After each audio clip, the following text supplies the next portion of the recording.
Hello guys, in today's video, I'm going to show you how to add a PDF to your Google Sheets by creating a clickable link in a cell. This keeps your sheet organized without embedding the full file. Let's begin. First, open your favorite browser, then open your Google Sheets. Now, I want you to select the cell where you want the PDF link to appear. For example, I'm going to click at this cell. Now, you can click on Insert and then go to link. All right.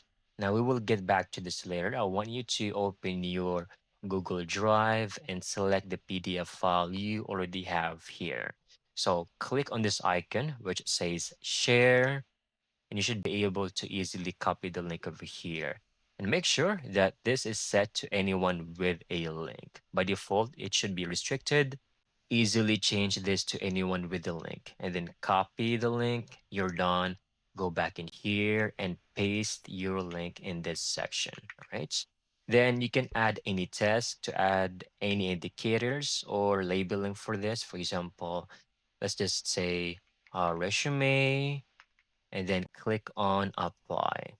And that's it. That's how you can easily get this done. You have now successfully linked a PDF in your Google Sheets.